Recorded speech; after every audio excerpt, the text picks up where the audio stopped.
নমস্কার।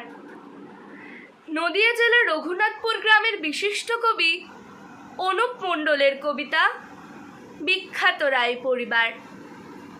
এক যে ছিলেন সুকুমার রায়, তিনি ছিলেন মজার ছড়াকার।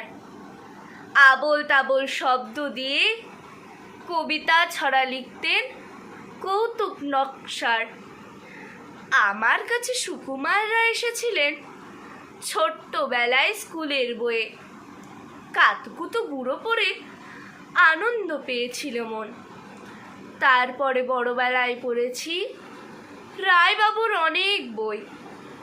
উপেন্দ্রকিশোর রায়চৌধুরী ছিলেন তার পিতৃদেব। তিনিও ছিলেন মস্ত বড় কিশোর সাহিত্যিক। শৈশবে পড়েছি টুনটুনির গল্প, হয়েছি অবাক। সুকুমার রায় সুযোগ্য পুত্র ছিলেন বিশ্ববন্দিত চলচ্চিত্র পরিচালক, নাম সত্যজিৎ রায়।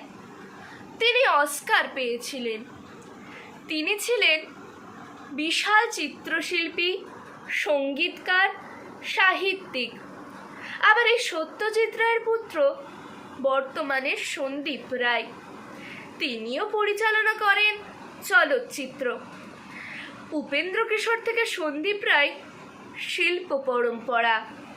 আমাদের বাংলা সাহিত্য, শিল্প, চলচ্চিত্রে সারা জীবন সোনার অক্ষরে লেখা থাকবে এই রায় পরিবারের কৃতিত্বের কথা। নমস্কার। কণ্ঠে আদিত্য শিকদার।